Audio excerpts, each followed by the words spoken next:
Bienvenue dans l'épisode 8 de la pause active. Aujourd'hui, je suis très content d'accueillir Lance, le fondateur de Recover Vibe et Physio Vibe, des entreprises en récupération musculaire, réadaptation physique, physiothérapie. Lance est un entrepreneur, mais également un futur physiothérapeute dans quelques jours. Donc, on a eu des discussions sur son parcours, mais surtout sur le futur de la physio, comment innover, comment entreprendre en physiothérapie. Comment faire face aussi au début de sa carrière puis toutes les possibilités et naviguer à travers les négociations aussi d'un futur emploi ou de sa carrière. C'est un épisode qui est plus long qu'à l'habitude. Vous m'excuserez, je me suis perdu dans le fil des discussions, mais ça veut dire que c'est un épisode assez riche. Bref, bonne écoute.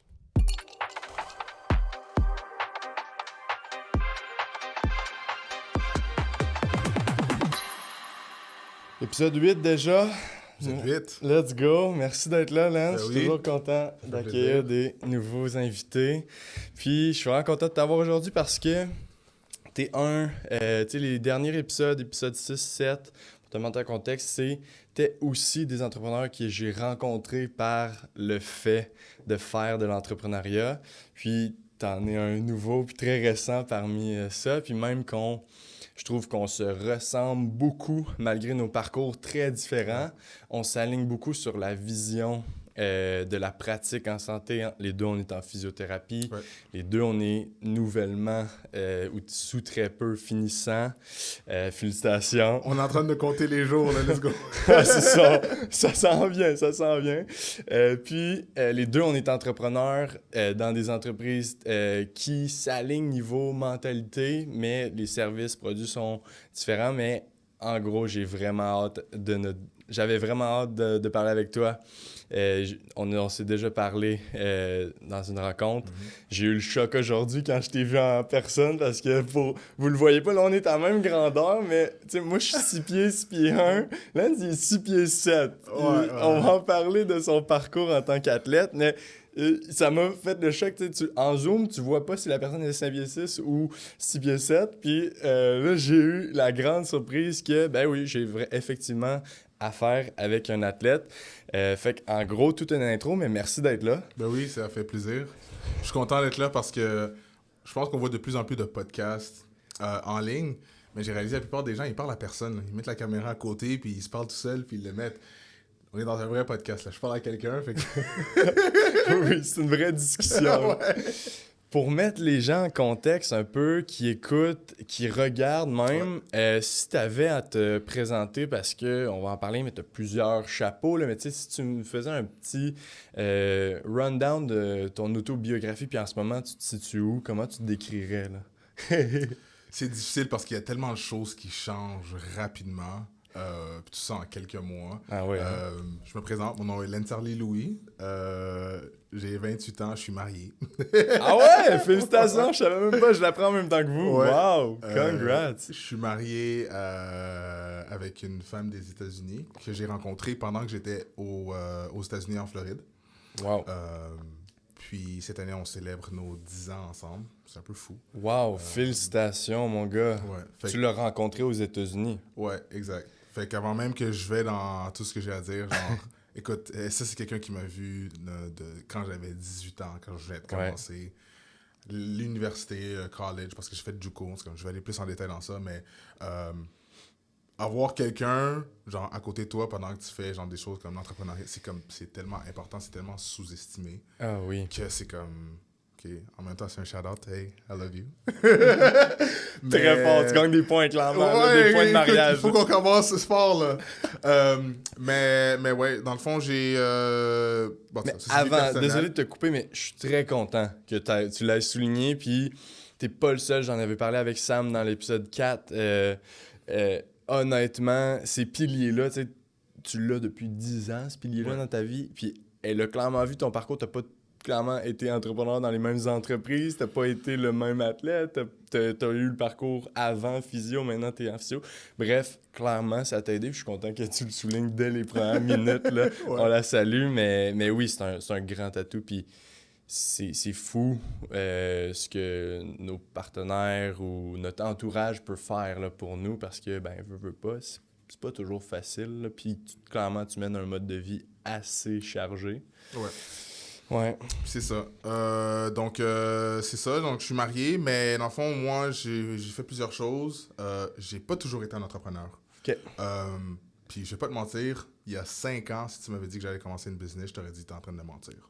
Tu t'es jamais vu comme entrepreneur? Tu pensais pas que tu avais la fibre ou? Je savais pas vraiment c'était quoi. J'ai mon frère lui, il est entrepreneur à 100%. OK. Plus mais vieux? Il est plus vieux, OK. ouais. Lui, là, il vendait des autos avant même d'avoir un permis de conduire. C'est comme... Mais je savais pas vraiment que c'était ça l'entrepreneuriat. Tu sais, moi, je savais pas. Je vais aller plus en détail de exactement comment je suis rentré dans ce monde-là. Ouais. Mais pour finir mon autobiographie, je suis le fondateur de Recover Vibe. Ouais. Recover Vibe est une compagnie qui vend des produits de récupération technologique. Tout ce qui est pistolet de massage, bottes de compression, tête chauffante, puis toutes les choses que les athlètes utilisent pour les aider à performer. Ouais. Ça a commencé comme ça de mon côté, niveau athlète. Puis le plus que le temps avant, je réalise que c'est pas juste les athlètes qui ont des bobos puis qui ont des mal. Donc, Effectivement. on travaille puis on aide beaucoup plus que juste les athlètes maintenant. C'est même monsieur, madame, tout le monde. Puis, c'est ça, ça fait déjà 4 ans et demi. Wow, félicitations. Hey, ça a clairement été tout un parcours. Puis ce qui t'a amené là, parce qu'avant, tu as rencontré la femme de ta vie, ta fiancée aux États-Unis, parce que là-bas, tu étais athlète. C'est le sport qui t'a amené aux États-Unis ou c'est la famille qui t'a amené là-bas? Ouais, donc moi je suis un joueur de basket. Okay? J'ai joué au basket toute ma vie. Ouais, c'est ça. Aujourd'hui, je suis même peut-être 6 pieds 8 avec les shoes. Ah, c'est ça. Mais c'était soit foot ou basket? Ben en fait, long story, quand je jouais au basket, premièrement, j'étais pas cette grosseur-là. Il faut que je perde un peu du bedon. Mais j'ai joué au basket toute ma vie. En fait, j'ai commencé tard, 5e, 6e année. Ouais. Puis je te dirais que j'ai développé en tant que joueur pas mal très rapidement. OK. Tu jouais quelle position? Moi, je jouais power forward center. OK. Puis en secondaire 2, donc j'avais 14 ans, Ouais. j'ai joué pour Team Québec. OK. Wow, Puis déjà. J'avais 14 ans, je T'étais jouais un pour des Team plus jeunes? Québec. Ouais, parce que je jouais pour Team Québec U15. Fort. Fait que j'étais dans un groupe de peut-être 3 ou 4, qu'on était comme 1 an plus vieux que pas mal tout le monde. Okay. Puis c'est là que j'ai réalisé, j'ai fait comme, OK, le basket, c'est cool, ça peut peut-être m'amener des choses. Puis, fait que j'ai fait Team Québec en 3 ans d'affilée. Mais là, après ma 2e année, c'est là que, après mon secondaire 3, c'est là que les choses ont vraiment changé, je te dirais. OK. Niveau talent, niveau exposure, niveau des gens qui me recrutaient puis tout. Donc moi, après mon secondaire 3, en fait, je suis parti jouer à une école qui s'appelle Florida Air Academy, qui est une école c'était une école militaire dans le temps, ce qui n'est plus maintenant, mais avec un vraiment, vraiment, vraiment bon programme de basket. Wow. Zéro famille. Je parlais pas vraiment anglais. Tu sais, je comprenais l'anglais. Tu t'es éloigné de ta famille pour le basket? Pour le basket. En étant mineur, là, à 15 ans. Wow, OK. Ouais. Cool. T'as saisi l'opportunité, là. J'ai pris l'opportunité. En fait, je sais que c'est quelque chose que je voulais. OK. Puis, j'ai décidé, tu sais quoi, si je veux vraiment pousser dans le basket, c'est quelque chose que je veux faire. Malheureusement, les opportunités dans le temps sont mieux maintenant ici qu'ils l'étaient avant, mais dans le temps, c'était juste, pour moi, je pensais que c'était juste une meilleure opportunité d'aller aux États-Unis puis de faire ça. Donc, j'ai eu l'aide de personnes que faudrait voir tout ce que ça m'a amené, qu'il faut que je remercie. Pascal Jobin et Juan Mendez. On les salue. Ouais, on les salue, on les remercie. Parce que j'ai rencontré ma femme. Okay. Mais aussi parce que ça m'a fait réaliser l'importance de juste, oui, le basket, mais qu'est-ce qui arrive après le basket? Tu sais, je joue plus au basket, mais toutes les choses que j'ai appris avec la game, toutes les connexions que j'ai faites, ce genre de choses-là. Fait que je sais que ces choses-là seraient jamais arrivées si c'était pas d'eux. Donc, je les remercie toujours. Puis cette transition-là est pas toujours facile. Puis je suis curieux de t'entendre sur ça parce que, tu sais, là, t'as transitionné, mais au niveau, tu sais, t'étais athlète de haut niveau, tu t'as même déménagé aux États-Unis pour ça. Puis après, tu sais, comment t'as vécu la transition de ne plus être athlète comme mentalement? Est-ce que tu voyais le sport différemment? Les athlètes, ils voient toujours le sport comme une compétition. Puis on dirait que cet aspect-là compétitif, ils sont jamais capables de se dissocier de ça. Là. Fait que comment tu as vécu le fait de athlète de haut niveau à, OK, ben finalement, il y a d'autres choses dans la vie. Il y a peut-être l'entrepreneuriat, il y a la physio, tu sais. Il y a une autre carrière que le basket. Comme, qu'est-ce qui t'a amené là? Ouf. C'était difficile. Ouais, Parce que, tu sais, je suis parti à 15 ans juste pour ça. Genre, moi, je c'est dis, tu sais ça. quoi, tous mes amis, ma famille, je ratais. Écoute, le nombre de choses que j'ai ratées, les petits-enfants que quand je revenais, maintenant, ils parlaient, ils marchaient, oh ouais, je viens de graduer de l'université. J'étais comme, pardon. J'ai raté beaucoup de choses dans ma vie, j'ai fait beaucoup de sacrifices. Mais tu sais, j'ai été capable de jouer quand même à un vraiment haut niveau. J'ai joué dans 2 conférences aux États-Unis, Division 2, qui sont les meilleures conférences aux Wow. États-Unis. Félicitations. Puis, merci beaucoup. Puis j'ai vraiment été chanceux. Mhm. Quand je suis Ben, revenu... je pense pas que tu as juste été chanceux. Là. Clairement, tu as mis les efforts, tu as saisi l'opportunité d'aller aux States juste pour le basket, là, puis beaucoup de sacrifices. Fait que, je pense que la chance a un très minime impact dans tout ça. Tu as travaillé fort pour ça, mais Ouais. je comprends ce que tu veux dire. Là. Ouais. Pour répondre à ta question, la transition entre basket et pas de basket a été extrêmement difficile. Ouais. Parce que ça a commencé avant même qu'il y ait Recover Vibe, avant même qu'il y ait la physio. Ça. Je suis parti à 15 ans, Ouais. mais à partir de l'âge de 16-17 ans, j'ai eu beaucoup de blessures à travers ma carrière au complet. J'ai eu des chirurgies sur mes 2 genoux. J'ai eu une chirurgie à ma cheville. J'ai eu une autre chirurgie à mon genou il y a peut-être environ 3 ans qui m'a fait comme pas mal abandonner pour vrai. Je vois. Je veux pas dire abandonner, qui m'a fait arrêter, transitionner à Ouais. quelque chose d'autre. Ça n'a pas été facile. Je pense que une des choses qui m'a aidé, c'était COVID. Ouais. Fait que j'avais pas vraiment le choix de tout arrêter. Puis numéro Ok. 2, j'ai commencé ma compagnie durant le COVID. Puis Fait que t'es revenu au Canada pour le faire? Ouais, j'étais revenu parce que j'ai commencé ma business en 2020. Moi, je suis revenu à Montréal en 2019 après Ok. avoir gradué en biologie Ouais. aux États-Unis. Puis je suis revenu à McGill. Puis c'était le COVID. Donc j'avais pas vraiment le choix d'arrêter le basket. Puis j'ai commencé ma business. Puis ça a rempli mon horaire, puis ça m'a fait découvrir des choses. Puis là, quand je réessayais le basket, tu sais, j'ai essayé quand même, puis j'avais des problèmes avec mon genou après une déchirure complète de mon tendon patellaire, qui était Ok. extrêmement traumatique. Clairement, là. Pour les gens. Puis c'est un peu irréparable de revenir jouer à ton niveau que tu jouais après ça, ou c'est très difficile. Là, C'est très difficile. Justement, je regardais des statistiques il n'y a pas longtemps. Puis tout ce qui est comme rupture de tendon patellaire, rupture de tendon d'Achille, c'est comme peut-être 20 à 30% environ des personnes qui reviennent au jeu, point. Ah oui. Même pas au niveau qu'ils étaient, juste en général, là, comme 60-70% des gens qui ont ces blessures-là, ils reviennent juste pas au jeu. Non, c'est ça, on pense à Klay Thompson, que ça lui a pris combien de temps avant qu'il revienne. Il est quand même revenu à un haut niveau, puis Ouais. il joue très bien, mais c'était déjà un athlète de très très haut niveau. Là. Il joue pour les Golden State Warriors. Golden State, mais là, il s'est fait trade. Il Ok. s'en va à Dallas Mavericks, si je me trompe pas. Avec Lucas, Ouais, puis avec Irving. avec Irving. Oh, une autre Ouais, super ouais, team. c'est d'autres super teams. Ouais, c'est fou, dans le temps, ils laissaient pas les super teams. Je me rappelle, il y a longtemps, Chris Paul voulait se joindre à... Je pense que c'était avec Dwayne Wade, LeBron, ce genre de choses-là, puis c'était comme absolument pas. Ouais. Puis maintenant, c'est juste des super teams qu'on a. Ben, le niveau On de dirait que basket... les dans la budgets NBA, ils ont augmenté. Là. les budgets, ben oui, les gens se font payer des 300 000, quelque chose, 300 millions, là.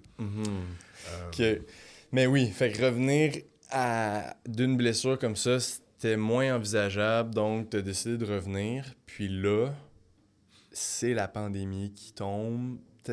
T'es confiné à la maison, t'as plus ton sport, tu veux pas, ça a dû être difficile au niveau santé mentale, mais tu t'es retroussé les manches puis t'as dit je lance une business en plein COVID, ce qui était un peu l'inverse de tout le monde. Il y avait une entreprise puis là ils voyaient la COVID fermer leurs portes, toi tu l'as saisi comme opportunité. D'où c'est venu cette idée-là ou l'esprit entrepreneur en pleine pandémie de dire hey, je me lance en accessoires rehab pour les athlètes parce que ben j'en ai vécu des blessures puis je sais que ça aurait pu m'aider. Là. Ouais. C'est venu de 2 choses, je te dirais. Ok. Numéro 1, quand j'ai joué aux États-Unis, on avait accès à, je te dirais, beaucoup plus de choses que quand je suis venu ici à Montréal puis que j'ai comparé, on va dire, les programmes qu'il y a localement. Ouais. Tu sais, j'étais allé à McGill, mais je parle pas juste de McGill. Là. Même les autres universités. Je connais vraiment beaucoup de monde dans le monde du basket. Fait que je le savais, là, les universités, les cégeps, les écoles secondaires ont pas vraiment investi autant qu'aux États-Unis à la même temps. C'est pas la même game. Non, Ok. c'est toujours ça. Le budget est toujours plus gros. Puis toutes les innovations se font toujours 5 à 10 ans avant aux États-Unis qu'ici. Là, puis on pourra en parler dans d'autres domaines, mais Ouais. je vois que tu as vu qu'il y avait clairement un trou là, dans le marché. Là. Ouais, fait un trou dans le marché, ça c'était numéro 1. Numéro 1. Numéro 2, je veux dire, quelque chose que tu sais pas. En fait, que plusieurs personnes ne savent pas. OK. Moi, j'ai toujours voulu être physio. Ouais. Toujours. Je me suis dit, tu sais, t'as ton rêve quand t'as 14, 15, 16 ans, je vais aller dans la NBA, puis tout. Ça, c'était vraiment mon but, puis j'allais jouer professionnel. Ouais. Ça, quand j'ai commencé à avoir vraiment plusieurs blessures, je me suis dit, je sais pas. Il me faut peut-être un plan B. Je comprends. Il me faut un plan B. Fait que je me suis dit, tu sais quoi, je veux rester dans le sport. J'ai été capable de connecter avec des thérapeutes souvent à cause de mes blessures. Fait que Ouais. moi, à l'âge de comme 15, 16 ans, là, j'étais comme, tu sais quoi, si je me rends pas à la NBA, là, plan B, physio. C'est un bon plan B, on va pas se le cacher. Ouais, là. ouais. Je me suis dit plan B, physio. Fait que moi, j'ai gradué de mon bac en biologie Ouais. en 2019, puis j'ai appliqué à McGill pour Ok. rentrer en physio. Ouais. J'ai fait, OK, ben écoute, je suis un athlète, j'ai des bonnes notes, tu sais, j'ai joué à un haut niveau, je connais ça, les blessures, let's go! Je mets mon application, je me fais refuser. Je fais comme, oh, OK. Qu'est-ce que je fais maintenant? Tu sais, moi, je m'en venais pour venir jouer au basket à McGill. J'étais sur l'équipe. Ah, OK. Puis même le coach ou le staff ont pas pu faire accepter ta demande. Tu sais, des fois, il y a des points bonus, là, etc. Malheureusement, de toute façon, ce n'est pas possible dans tous les programmes ou toutes les universités. Je vais le dire comme ça. Donc, j'étais comme, OK, ben moi, il faut que je sois éligible, il faut que je fasse quelque chose, tu sais. Ouais. Fait que j'ai appliqué tu sais, j'ai étudié en biologie. Oui, en ce moment, je suis en physio, je suis en récupération, mais moi, là, être dans le labo, là, puis pipette, puis tout ça, là, j'adorais ça. Là. Ah ouais. Fait que moi, j'ai appliqué dans plein de programmes, dans plein de maîtrises à McGill, puis je suis rentré dans une maîtrise en biochimie. OK. Oh, je capotais. Je parle à ma superviseure. OK, bon, on va faire du gene editing, puis tu vas utiliser ça. J'avais des cellules comme que je devais garder. Ça venait d'un patient qui avait comme la leucémie, puis whatever. Puis j'étais comme, oh my God, je capote. Ouais. Puis après, comme 2-3 jours, tu sais, moi, je suis quelqu'un d'extrêmement social. Je parle à tout le monde. Je suis vraiment Ouais, extrovert. c'est pour ça qu'on est là. Là. Ouais, exact. C'est pas toujours ce genre de monde-là qui font des maîtrises en biochimie à McGill, tu sais. Je comprends. Fait qu'après 2-3 jours, c'est comme, OK, tu sais. Moi, normalement, quand je parle à quelqu'un, j'aime ça de les regarder dans les yeux. Ça marchait pas toujours, tu sais. J'ai fait, OK, ben écoute, c'est un ajustement. Je comprends. Puis là, j'ai reçu mon horaire de basket. OK. Puis, on avait une espèce de board là, qui disait, avec des choses, tu sais, ben, je vais mettre mon horaire de basket, comme ça, ils vont voir quand je suis là, quand je suis pas là. Ouais. Écoute, la journée après, là, j'ai ma superviseure qui me dit, peux-tu venir à mon bureau? J'étais comme, OK. Prends ma feuille. Elle dit, c'est quoi ça? Je dis, ben, c'est mon horaire de basket. Elle dit, ouais, mais quand tu me dis horaire de basket, moi, je pensais que tu disais, tu joues une fois, 2 fois semaine. Il y a quelque chose à chaque jour sur ça. Ouais. J'étais comme, ben, je suis sur l'équipe de basket. Tu penses quoi? Tu penses que c'est pour le fun? Puis t'es comme, ben non, ça va pas marcher, là. J'étais comme, comment ça va pas marcher? J'ai fait ça. Je viens de revenir de faire ça de l'école puis du basket. C'est ça que j'ai fait toute ma vie. Tu me dis, maintenant, je peux pas faire ça. Fait que là, ça a causé de la friction. Ça a causé plusieurs choses. Puis en dedans d'1 semaine, c'était rendu que je devais comme soit quitter l'équipe de basket ou soit je ne pense pas que ça allait marcher pour aller de l'avant. T'avais un ultimatum, là. Ouais. OK. J'avais un ultimatum puis j'ai fait comme non, ça marche pas. Fait que j'ai quitté le programme. OK. J'ai quitté le programme, j'en revenais pas. En quittant le programme, tu quittes l'équipe de basket de l'université ou ça fonctionne pas comme ça? Et voilà. Oh! Voici, c'était une très bonne question, ça. Donc, Absolument pas. Écoute, moi, ma vie, c'est le basket. Je peux pas ne pas jouer au basket. Ouais. Pour jouer au basket, il faut que je sois à l'école. Mettez-moi dans quelque chose. Je m'en fous. J'ai regardé. J'ai scrollé sur qu'est-ce qu'on appelle l'éducation permanente. Continuing Education. Qui est comme des cours de soir. Je dis, moi, je m'en fous à ce point-là. Je vais appliquer l'année prochaine en physio. Puis, puis je m'en fous qu'est-ce que je fais en ce moment. Fait que j'ai regardé dans une grosse liste là, d'éducation permanente. J'ai fait comme, oh my God, il n'y a absolument rien qui m'intéresse. Là. Ouais. J'ai dit, tu sais quoi?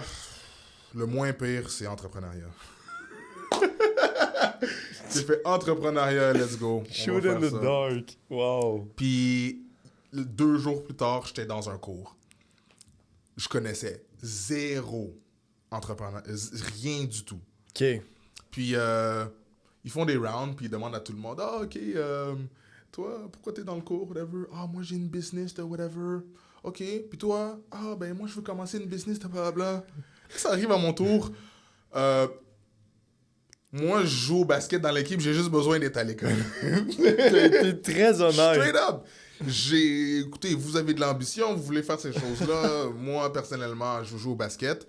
Il faut que j'ai un minimum 9 crédits. Je suis là parce que j'ai pas le choix. Wow! OK, pas de problème. Puis j'étais comme... Moi, tant que je passe mes cours puis que je peux rentrer en vidéo l'année prochaine, je m'en foutais un peu. Ouais. Fait que c'est comme ça que ça a commencé. Voici l'histoire de Recover Vibe. C'est né de ce cours-là et de ce programme-là en entrepreneuriat? Ben, tu sais, c'est difficile de dire est-ce que c'est à cause de ça. Ouais. Mais voici le trajet qui m'a amené à commencer ça. Parce que ça, c'était mon premier semestre. Puis vers la fin de mon 2e semestre, il y a eu la COVID, puis là, tout a fermé. Mais là, ça faisait quand même un bon 6 mois, 7 mois là, que je faisais des cours d'entrepreneuriat, puis j'avais des cours de négociation, puis financement, puis économie, puis whatever. Fait que, tu sais, je commençais à baigner au moins un peu dans ça. Puis j'étais comme, ben, pourquoi pas juste le faire là? Parce que au début, j'ai commencé à faire, OK, ben, tout est fermé, il faut que je fasse quelque chose. Fait que là, je me suis mis avec mes amis, j'ai commencé à jouer à Fortnite. Fortnite, ça commençait à être vraiment populaire. Là. Fait que je me suis acheté un headset. Tu sais, moi, j'ai une Nintendo Switch. J'adore jouer à Nintendo Switch. Fait que là, je connectais des affaires pour mettre mes AirPods, whatever. Là, après, comme quelques semaines, là, j'ai fait, la pandémie va finir, puis moi, je vais être le meilleur joueur de Fortnite au monde. Là. Je dis, ça marche pas. Il faut que je fasse quelque chose que quand la pandémie va finir, que j'ai quelque chose to show for. Il faut que je sois comme, OK, wow, voici ce que j'ai fait durant la pandémie. C'est comme ça que ça a commencé. J'admire quand même ta mentalité, là, parce que c'était beaucoup de... On ne sait rien, puis on vivait un peu dans le néant de quand ça allait finir. Ouais. Puis toi, tu t'es dit, écoute, je me prépare, puis déjà là, j'entends que tu étais entrepreneur, mais tu savais juste pas que ça s'appelait comme ça, parce que tu as toujours eu l'esprit de « faut que je travaille, faut que je fasse quelque chose, je peux pas stagner ». Moi aussi, j'ai eu mon lot de Fortnite, mais à un certain point, j'étais comme, effectivement, ça me tenterait de faire quelque chose d'autre, mais on est pris là. Puis tu as saisi cette opportunité-là à 2 mains, ce qui est vraiment, vraiment cool. Puis là, tu as décidé de choisir, comme beaucoup d'entrepreneurs, un problème que tu avais déjà vécu, puis ton étude de marché un peu était, tout mon réseau est dans le sport, tout mon réseau étant... rehab, c'est très logique que je m'investisse dans ça. Puis je présume que tu as utilisé ton réseau pour la vente initialement. Là. Oui et non. Okay. Dans le fond, oui, j'ai commencé Recover Vibe, j'avais un peu de knowledge à cause de l'école de l'entrepreneuriat, mais à la fin de la journée, j'ai commencé, puis en tout cas, j'ai comme 2 philosophies, puis ils se contredisent un peu. Okay. Le premier, normalement je le dis en anglais, c'est comme... Vas-y. Si on va dire tu launches ton premier produit, puis que t'as pas honte de ton premier produit, ben c'est parce que t'as attendu trop longtemps. Je comprends. Fait que c'est comme... Tu sais, je regarde aussi en ce moment, mais quand j'ai commencé, là, oh mon Dieu, un logo vite sur Fiverr, $5. Là, j'avais quelqu'un qui me faisait les boîtes là, à la canne. Tu sais, c'était vraiment pas beau, là. Mais ça marchait, puis ça m'a juste fait réaliser comme, OK, wow. Tu sais, si j'ai commencé vite de même, là, genre, quasiment zéro business plan, zéro planning, je connaissais vraiment zéro, là. Ouais. Puis j'ai été capable de, comme, faire ça rouler. Je pense que c'est une des raisons pourquoi j'ai été capable d'avoir du succès dès le début, parce que j'ai fait comme, tu sais quoi, j'ai pas le temps de réfléchir, faut que je le fasse. Ben oui. De même temps, c'est pas nécessairement quelque chose que je recommande. Looking back, c'est pas quelque chose que je recommande, mais pour de vrai, qu'est-ce que j'ai réalisé? Parce qu'en faisant ça, il y a beaucoup de mes amis ou bien des gens qui reach out puis qui sont comme, oh mon Dieu, mais tu sais, comment t'as commencé? Puis c'est quoi tes plans? Ou bien comment t'as fait ça? Puis je suis comme, presque tout le monde a une idée de qu'est-ce qu'il voudrait faire. Ouais. C'est très rare que quelqu'un dise, ah, t'as pas quelque chose que tu voudrais inventer, là? Quelque chose que tu voudrais te lancer. La plupart du temps, les gens, ils ont quelque chose. Mais ils ont juste... Soit ils ont peur, mais je sais pas. Tu sais, le imposter syndrome, des fois, il est tellement fort. Tellement. Puis surtout dans le domaine de la santé, mais là, tu l'étais même pas. Là. Je l'étais pas encore, ouais. Mais ouais. Puis t'as passé l'étape que 50-90% des gens passeront jamais de, tu sais, juste prendre action. Ouais. C'est juste le simple fait de faire quelque chose. C'était tout croche. C'était fait à la main, mais c'était fait avec amour. C'était fait avec amour. À chaque fois, c'était fait avec amour, je vous promets. C'est ça. Toujours fait avec amour, jusqu'à maintenant. Ben oui, il faut garder ça près du cœur pour les prochaines années à venir. Mais tu t'es lancé, puis ça, c'est la meilleure étape que n'importe quel entrepreneur peut faire, parce que si tu décides juste de jamais prendre action, puis de bâtir le plus gros plan d'affaires, de bâtir le plus gros concept, tu te lances dans plein d'investissements, puis tu n'as jamais validé en faisant la plus petite chose possible, tu y arriveras pas. Là. Fait que oui, c'était tout croche, mais clairement, tu as passé par les bonnes étapes. Là. Ouais. Écoute, je regrette pas. Mais je te dirais que si j'étais pour le faire encore ou le faire une deuxième fois, je m'y connais beaucoup plus, fait que j'aurais changé Ben les oui, choses. puis je présume que c'est exactement ce que tu vas faire avec les prochaines entreprises, puis même l'autre entreprise dans le domaine. Mais si on revient un peu en arrière, là, tu avais lancé ce projet-là, Ouais. mais nous, on sait maintenant que tu es en physio.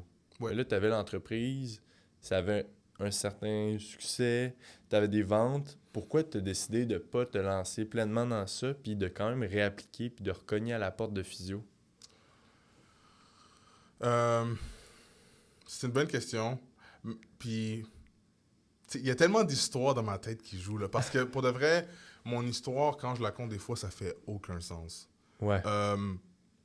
Je t'ai raconté la première fois que j'ai appliqué et que ça n'a pas marché. Mais je t'ai pas raconté la deuxième fois que j'ai appliqué et que ça n'a pas marché. La troisième fois que j'ai appliqué et que ça n'a pas marché non plus. Je comprends. T'es rentré après. Je suis rentré après la 4e fois, moi. Wow. Incluant 2 fois sur des listes d'attente. Incluant, on va dire, ma 3e année que j'ai appliqué à comme 6 ou 7 différentes universités. Incluant le fait que je me suis fait refuser à des écoles parce que je parlais pas parce qu'il fallait que je fasse un test de français. J'ai passé des millions de choses. Pour ça que nos parcours se sont pas croisés à l'Université Laval. Non, exactement. Non, parce qu'il fallait que je fasse un test de français, puis je suis comme, Big, je suis francophone. Je suis né ici, mes parents sont haïtiens, je parle français, mais c'est parce que j'ai pas fini mon école secondaire. Mais à t'entendre parler, clairement, t'aurais passé le test. Mais après, sur écrit puis en parlant, c'est toujours différent. Là. Ouais. Mais OK, t'es rentré après 4 applications. Après 4 applications. Puis tu voulais vraiment, clairement. Là. Ben, comme je t'ai dit, j'ai toujours voulu être physio. Ouais. C'est ça, c'est dans ta mission. Puis c'est ça que j'aime parler aux entrepreneurs, c'est que clairement, t'avais une mission avant. T'aurais pu être athlète, t'aurais pu être entrepreneur à temps plein. T'as décidé de faire une pratique qui n'est pas la... Puis on va y revenir, là, mais c'est pas la plus payante, mais c'est quand même... C'était dans ta mission de vouloir aider les autres à passer à travers tout ce que tu as vécu dans toutes tes articulations. Là. Ouais, c'est exactement ça. Tu sais, pour répondre à ta question, la raison pourquoi j'ai décidé d'aller en physio puis de faire l'école, même si j'avais mon entreprise puis que ça allait bien... tu sais, looking back, est-ce qu'il y a des choses que je vais regretter? Ça, c'était numéro 1. C'est comme, tu sais, j'ai toujours voulu faire ça. Ouais. Est-ce que je vais regretter si je le fais pas? Ça, c'était numéro 1. Puis numéro 2, tu sais, quand je suis pas rentré de première, deuxième, troisième fois, tu sais, j'ai fait beaucoup de choses entre-temps. J'avais toujours ma business. Ça fait déjà 4 ans et demi, mais c'est ça. J'ai fait un diplôme de 2e cycle en entrepreneuriat à McGill. Puis Puis j'étais comme, ah, OK, wow. Puis là, quand j'ai réappliqué, puis je suis pas rentré encore, puis j'ai fait, ben, guess what? Je vais en faire un autre certificat ou un autre diplôme. Puis j'en ai fait un en marketing appliqué. Puis là, j'ai réappliqué encore, je me suis pas fait prendre. J'ai fait, tu sais quoi? Je vais faire quelque chose d'autre. Je vais faire leadership cette fois-ci. Fait que, tu sais, pour moi, l'école, ça m'est toujours venu comme, je veux pas dire facile, mais je suis pas vraiment quelqu'un qui stresse beaucoup. L'école ne prend pas trop de temps. J'étudie, je fais mes devoirs. J'ai pas besoin de trop de sommeil. Fait que, tu sais, j'étais capable de balancer les deux. Fait que je me suis dit, pourquoi arrêter l'école quand je peux balancer les deux? Ouais. Ma première année en physio était rough de balancer les deux. Là. Ça, c'était vraiment rough. Surtout à McGill, le qualifying year est vraiment intense. Ouais. Mais tu sais, là, je finis puis je suis capable de balancer les deux. Fait que c'est comme...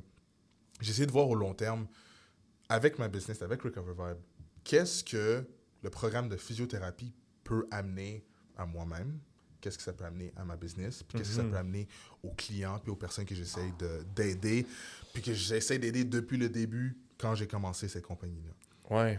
Puis je trouve ça vraiment intéressant que tu aies fait autant d'études en entrepreneuriat puis dans un domaine d'affaires avant de rentrer en physio. Parce que c'est un parcours, on va se le dire, très atypique. Puis il n'y a pas une personne qui a eu le même parcours que toi. Mais c'est tellement intéressant parce que en physio, il y a beaucoup de ventes aux clients pour vendre un programme, pour vendre une intervention, pour vendre le suivi long terme. Il y a beaucoup un aspect d'entrepreneuriat si tu veux t'impliquer dans une clinique, si tu veux innover, etc. Négocier un contrat. Plein de choses qu'on voit pas du tout en santé, mais qui est très important. Puis c'est pas très abordé dans le parcours en physio, mais c'est quand même clé. Il y a des physios qui essaient de faire des cours sur ça. On les salue, mais ça n'a pas encore sa place dans les programmes. Qu'est-ce que tu dirais que ça t'a aidé d'avoir fait autant de background, d'avoir eu ta business, toutes les connaissances en affaires? Justement, tu parlais de négociation, tu as clairement vu des contrats, comment faire de la vente, puis après, tu appliques ça dans un domaine de santé. Tu sentais-tu que tu avais un edge par rapport à tes collègues parce que tu avais une mentalité différente de voir la santé ou le patient même? Je te dirais, je pense pas que j'avais nécessairement un edge, mais c'est sûr que moi, quand je suis rentré dans le programme, mon premier cours, j'étais comme, oh my God, je suis rentré, puis je suis à l'écoute, là. Je suis à l'écoute, ça fait 4 ans que j'essaie de rentrer. Après semaine 2, là, je commence déjà mon prochain plan. OK, si je veux ouvrir une clinique, là, qu'est-ce qu'il me faut? Pour moi, OK, je suis rentré, next step. J'ai déjà fini. Qu'est-ce que je vais faire après que j'ai fini? Fait que moi, ça fait déjà 2 ans que j'essaie de planifier qu'est-ce que je vais faire après.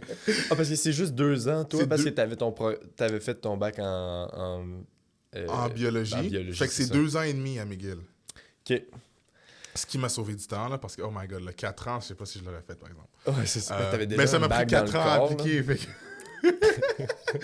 Je pense pas que j'avais un edge, mais ça m'a vraiment fait réaliser comme plusieurs choses juste dans le domaine, dans la business, puis que tu sais, c'est quasiment tabou dans le domaine de la santé de parler d'argent, puis d'entrepreneuriat, puis de vendre, parce que comment tu vas me vendre quelque chose qui va aider la santé à quelqu'un? Mais comment tu sais, pourquoi tu devrais venir me voir, moi, à la voir de venir, à la place de voir quelqu'un d'autre? Ben oui. Tu sais, qu'est-ce que j'ai réalisé en ayant fait tout ce parcours-là, c'est, moi, dans ma tête, je veux être capable de vendre le meilleur service. Peut-être qu'à cause de mes connaissances en ça, c'est des affaires peut-être que je peux charger plus, ou bien il y a différents démographiques que je peux attrayer ou attirer en ayant mon background. Je peux parler de mon background business. Fait que je vois toutes ces choses-là, puis je mets tout ensemble, puis je réalise que mon background est ce qui fait moi, puis ce qui fait que je suis unique. Mais c'est pas tout le monde qui le voit de même. Il y en a qui c'est comme, ouais, mais c'est chargé beaucoup aux clients. On dirait qu'ils ont peur de charger un client. Ou bien, ils ont pas vécu autant de vie. Je te dirais, j'ai 28 ans. Je suis dans les top 5, top 6 plus vieux de ma classe. J'en ai dans ma classe qui, ils viennent d'avoir 22. Là. Ouais. Fait que ça fait une différence, 6 ans-là. Clairement. Fait que je pense qu'on est juste à 2 différents endroits dans la vie, puis je suis capable de peut-être m'ajuster d'une façon que pas tout le monde est capable de s'ajuster. Fait que je le prends comme un avantage, puis je me mets vraiment pas de la pression, mais je mets mes expectations vraiment haut pour essayer de faire le mieux que je peux pour accomplir ma mission d'aider le plus de personnes possible. Non, ouais. Ok, ben c'est très beau comme mission, là, d'ailleurs. Puis j'ai nettement la même d'avoir, tu sais, on a clairement le désir d'avoir un impact sur le plus grand nombre de gens possible. Puis justement, c'est ce que tu fais avec Recover Vibe, c'est ce que tu fais avec la mission derrière Physio Vibe, puis le futur de ta carrière aussi. Tu sais, les deux, on s'aligne beaucoup sur ça, de dire, voir un patient à la demi-heure ou un patient à l'heure, c'est peut-être pas assez. On a le goût d'avoir un impact sur plusieurs, puis l'entrepreneuriat permet justement de toucher plus de personnes. Mais il y a tout l'aspect aussi, comment tu vois les choses différemment. Tu sais, justement, on en parlait dans notre dans notre appel. Les deux, on sort, là. Les deux, on est finissant très bientôt. On va rentrer sur le marché de physio, puis on a un peu une mentalité différente parce que ben, on le sait qu'on est entrepreneur, on le sait que ce qu'on veut, tu sais. Puis en négociation, c'est quand même bon de savoir exactement ce que tu veux. Tu sais ce que tu recherches chez un employeur, tu sais ce que tu veux pas, tu sais ce qui est meilleur, moins bon. Puis tout l'aspect entrepreneurial, est-ce que tu l'as utilisé dans ta négociation ou la recherche d'un futur emploi, tu sais? À 100%. 100%. Que... Euh, j'ai commencé ma recherche pour une clinique potentielle où je pourrais travailler. Ça fait déjà 1 an. Wow! Ouais. T'avais fait la moitié du programme, puis tu voyais déjà la fin. Mais Ouais. en même temps, à ton deuxième ou troisième cours, tu planifiais déjà ta fin, là. Fait que je comprends Ouais. la logique, là. OK? Ouais. Ben en fond, tu sais, moi, on va dire, j'ai commencé mon programme en septembre. En septembre. Ouais. Nous, on commence nos stages à McGill comme mois d'avril. Puis j'ai fait mon deuxième stage, c'était comme juin, juillet, je pense. Bien, juillet, août, je m'en rappelle plus. Puis, vers le mois de juin, juillet, là, je commençais déjà à aller voir des cliniques. Wow. OK. Ça fait que là, ça fait déjà presque 1 an, ou bien 1 an environ. T'en as rencontré combien à travers tout ça? Écoute, je sais pas. Au-dessus J'en ai rencontré beaucoup, là, au-dessus de 10, c'est sûr. Là. Wow. OK. Tu sais, dans les bannières, il y en a que j'ai rencontré plusieurs bannières. Ouais, il y a plusieurs cliniques Genre sous plusieurs- une bannière, là, ouais, Exactement. clairement. Tu sais, on va dire, j'habite sur la Rive-Sud, fait que peut-être j'allais dans une clinique à Brossard, puis là j'allais à l'autre qui était à Boucherville, l'autre qui était à Saint-Hubert, l'autre qui était à Longueuil, whatever. Ouais. J'allais voir des cliniques à Montréal. Écoute, j'ai fait des recherches pour des cliniques aux États-Unis. J'ai checké à Toronto. Wow. J'en ai fait de la recherche. Comme tu as mentionné, tu sais, en négociation, il faut que tu saches qu'est-ce que tu peux amener à l'entreprise. Ouais. Qu'est-ce que toi, tu cherches de l'entreprise. Il faut que tu saches aussi qu'est-ce que tu veux. Puis je pense, la raison pourquoi j'ai commencé aussitôt, Ouais. c'est pas parce que est-ce que je vais être capable de trouver quelque chose. Écoute, il y a une pénurie de physio qui est malade. Okay? 0,3% de unemployment, là, de chômage. Fou. C'est comme si tu as un bac ou une maîtrise en physio au Canada et que tu travailles pas, la seule raison, c'est parce que tu veux pas. C'est quand même fou de dire ça d'une job, là. C'est fou, là. Oui, puis c'est fou parce que je parlais justement, puis la statistique venait de toi, là, un autre entrepreneur aussi dans le domaine. Le taux de placement est de 99,7%. Tu sais, c'est ça que ça implique, là, un taux de chômage de 0,3. C'est comme tu l'as dit ici, tu veux pas, tu seras pas physio. Puis malheureusement, il y a beaucoup d'attrition en physio. Il y a des physios qui quittent parce que, ben, soit le fit dans la carrière est plus là ou les conditions sont pas ce qu'ils pensaient. Mais Rentrer en c'est médecine. débile, là. Ouais, Rentrer en médecine, c'est un problème. Je veux pas dire un problème. C'est une situation qui arrive beaucoup plus fréquemment que je pensais, qui contribue au fait qu'il manque de physio. Ouais, puis C'est même sûr. quand ils deviennent physio, on en perd beaucoup là, parce que ben c'est le choc de la pratique n'était pas ce que je pensais, mais tu l'as dit, là, on a 0,3% de chômage en physiothérapie. Toi, tu savais ça avant de cogner à chaque porte, comment tu utilisais ça à ton avantage, tu sais? Parce que c'est un peu ça de la négociation, c'est savoir ce que tu as dans ton panier, puis ce que les autres ont à t'offrir, puis toi, tu étais conscient de tout ça, là. Ouais. Je suis pas un life coach ou un business coach, là. Non. Mais s'il y a une chose que les gens peuvent retenir là, de notre podcast, pas juste si t'es dans le domaine de la santé, mais juste quand tu cherches une job ou whatever en général. Là. Écoutez, ça, c'est pour vous, ça. OK. Les employeurs, OK, ils cherchent à avoir un employé. OK, ça, c'est cool. Est-ce qu'ils cherchent à avoir n'importe quel employé? Est-ce que tu as juste besoin d'avoir quelqu'un qui fait la job? Ou bien avoir quelqu'un qui fait plus que la job peut être un avantage? Fait que, je te donne un exemple. Je vais donner un exemple, genre hypothétique. C'est pas exactement mon exemple à moi, mais je vais le mettre dans le domaine de la physiothérapie, on va dire, parce qu'on vient de parler de ça. Mm-hmm. On va dire que moi, j'ai un background en marketing. Puis que tout ce qui est photo, vidéo, Google Ads, puis toutes ces choses-là, là, pour vraiment aider une clinique à pousser, à avoir plus de clients, là, moi, c'est mon domaine. Là. Moi, là, je fais ça avec Recover Vibe, fait que moi, je peux aider une clinique. Ouais. Ben, si je m'en vais dans une clinique, puis je leur dis, ben, écoute, j'ai fait une analyse sur tes affaires, puis réseaux sociaux, whatever, ça, tes Google Ads, whatever, c'est quoi ton pourcentage de placement, whatever, ben, écoute, moi, dans mon contrat, oui, je serais physio, mais je voudrais peut-être une partie ou un certain bonus, whatever, puis aussi m'occuper de whatever. Je comprends. OK. Ça, c'est une façon, on va dire, que quelqu'un qui amène quelque chose en marketing peut amener peut-être à une business. Est-ce que ça va marcher pour les grosses bannières qui ont déjà une équipe marketing derrière qui gère 60 cliniques? Peut-être pas. Ouais. Mais peut-être une plus petite clinique, ça peut les aider, puis tu peux avoir un plus gros impact. Fait que c'est juste de voir ta situation, comment toi, tu es différent, qu'est-ce que tu peux amener. À McGill, on a l'année de qualification. Ouais. OK.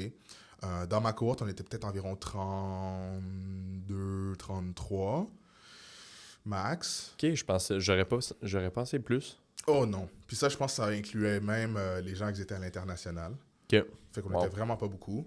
Puis je te dirais que on met le numéro à 30. Ouais. OK.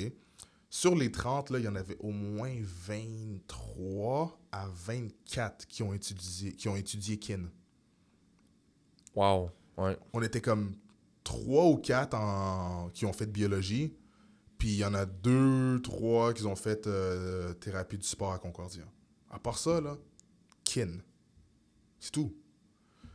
Oh my. C'est tellement beaucoup, mais en même temps, vu que c'est une maîtrise où il y a l'aspect de qualification avant qui amène que ça te prenait quand même des études, là, c'est plus logique. Là, dans les universités québécoises, c'est nettement moins parce que il n'y a pas ce besoin-là. Tu peux sortir du cégep en sciences nat. Il y a beaucoup de TFIS puis quand même beaucoup de kin, mais là, c'est comme 90% et plus. Là. Exact. Okay, wow. So, moi, si j'avais un bac en kin, c'est sûr que j'amène ça à la table.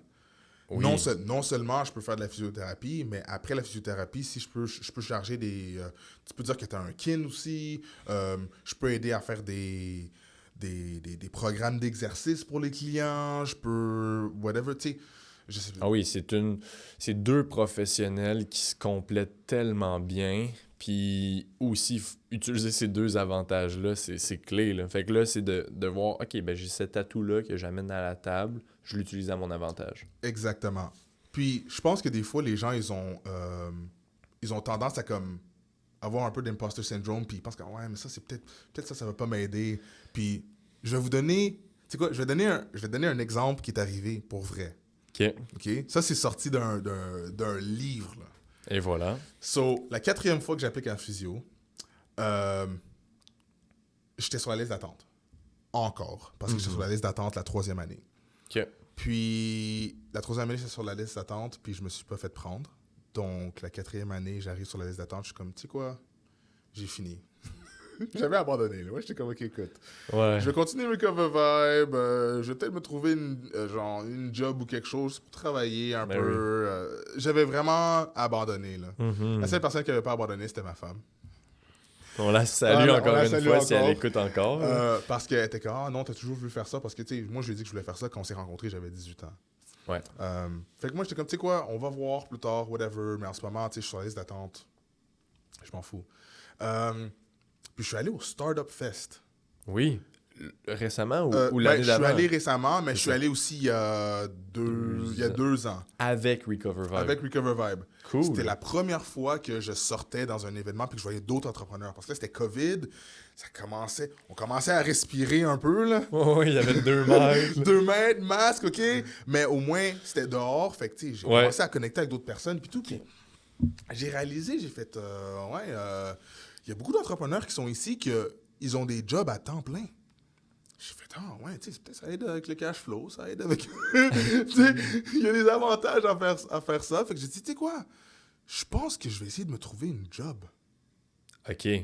Avant même de rentrer en physio. Avant même de rentrer, ben parce que je savais pas si j'allais rentrer. Ben non. Tu sais quoi, je pense que je vais essayer de me trouver une job. Je pense qu'avec toutes les affaires que j'ai set-up, tu sais, j'ai passé... Ça fait 4 ans, puis je suis tout seul dans ma business. Ouais. Je fais beaucoup d'automatisation. J'utilise AI. J'essaie vraiment d'utiliser des systèmes pour que je sois capable de gérer ça et n'importe quoi d'autre que je fasse. Ouais. Donc, je me dis, tu sais quoi, je peux gérer une job à temps plein qui me paye peut-être un vraiment bon salaire. Puis, la business. Puis les revenus de la business, clairement, vu que c'est une start-up, je l'assume, là, mais te permettait pas de vivre de ça, puis de prendre ce risque-là, ou c'était plus d'aller chercher cette stabilité-là dans une job? Parce que, veux pas, il y a beaucoup d'entrepreneurs qui vivent ce dilemme-là, là, de comme, c'est quand que je réduis mes heures, c'est quand que je transitionne. Est-ce que je devrais même prendre une job ou je devrais, ça fait preuve de confiance de me lancer temps plein et de dire, hey, je cherche de l'investissement, mais moi, je prends tout le risque en ce moment. C'était quoi pour toi, là? C'était un mélange. Fait que oui, j'aurais été capable de ne pas aller chercher la job. Mais c'était la première fois que j'allais dans un monde entrepreneurial, puis je connaissais absolument rien, puis j'ai toujours été tout seul parce que j'étais dans ma chambre, à mon bureau, parce que tout était fermé, puis c'était le COVID. Puis là, pour la première fois, j'étais comme, oh, wow, d'autres entrepreneurs, wow, OK, ça ressemble à ça. Là, j'ai commencé à dire, tu sais, si je m'en vais dans une business là, qui a vraiment beaucoup de succès, ben, je peux peut-être apprendre des choses puis l'appliquer à ma business. Eh oui. Puis je me suis dit, est-ce que le fait d'avoir une job va m'empêcher de continuer ce que je fais avec ma business? Puis moi, je me suis dit, tu sais quoi, je pense pas. Je pense que je peux avoir un équilibre. Ouais. Je recommande... Tu sais, la question que tu as demandé, c'est quand que je quitte, c'est quand que je continue, est-ce que je devrais me prendre une job? Ça dépend vraiment. Ah oui. Je te dirais, ça dépend de ta situation financière, ça dépend à quel point tu es à l'aise à ne pas avoir de safety net. Il y en a qui sont comme pas capables, sont comme non, je peux pas. Ouais, la tolérance au risque est vraiment importante. Exactement. Importante.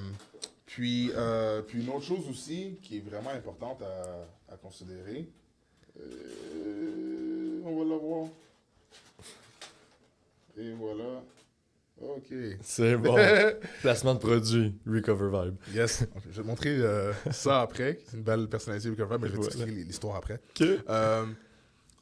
Ça dépend vraiment de la personne. Moi, personnellement, j'aurais été capable sans la job, mais je me suis dit, tu sais, je vais pouvoir vraiment garder tout ce qui est business. Ouais. Puis qu'est-ce qui est personnel. Puis en plus de ça, tu sais, vu que je réinvestissais tout dans la business, je me suis dit, ben, je veux avoir quelque chose de plus pour moi. Ben oui. Puis je me suis dit, worst case, si ça marche pas, je quitte la job. Ta femme devait clairement, ou dans le temps, ta conjointe devait clairement t'appuyer dans cette décision-là. Ah oui, aller chercher un coussin, quelque chose de solide, ça serait peut-être clé, là, Lance.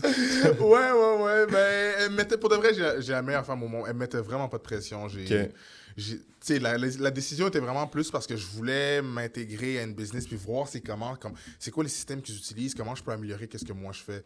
Fait que mon but, c'était vraiment plus de comme, OK, qu'est-ce que vous faites, comment je peux le faire à moi-même puis comment avec ma business puis m'améliorer. Puis je voulais aller comme en marketing, en vente, là, parce que, tu sais, je venais d'avoir mon diplôme en marketing. Ben oui. Puis c'est quelque chose que j'allais pouvoir appliquer avec ma business. Ouais. Donc, j'ai commencé à envoyer des CV dans des jobs. Puis, je reçois un appel d'une compagnie de marketing à Montréal, Brossard, Rive-Sud. C'est comme, tu sais, on a vu ton profil, puis tout, puis on voudrait faire une entrevue. Fait que je fais ma première entrevue avec la personne RH. Ouais. Puis c'était supposé être une entrevue 15 minutes. Ça a duré comme 35, là. 35, 40. Elle était comme, oui, j'ai quelqu'un après, mais ton profil est vraiment intéressant, laisse-moi. Tu sais, ils comprennent pas. Moi, j'envoie mon CV en marketing. La première chose que tu vois, c'est comme entrepreneur, ancien joueur de basket NCAA. Ouais. Mais là, j'ai ma propre business. Là, tu vas dans mes études, tu vois biologie. T'es comme, qu'est-ce qui se passe? Ça marchait pas, là. Trop de chapeau, là. C'est trop de chapeau. Fait que ça s'est bien passé. Puis pour ma deuxième entrevue, je devais aller au bureau directement avec le directeur des ventes. Puis l'entrevue a duré comme 1h45, peut-être 2 heures. Là. C'était vraiment le processus d'entrevue le plus genre extensif que j'ai fait de ma vie. Ouais. J'ai eu 2 directeurs de vente qui faisaient des scénarios. J'ai dû faire une partie français, partie anglais.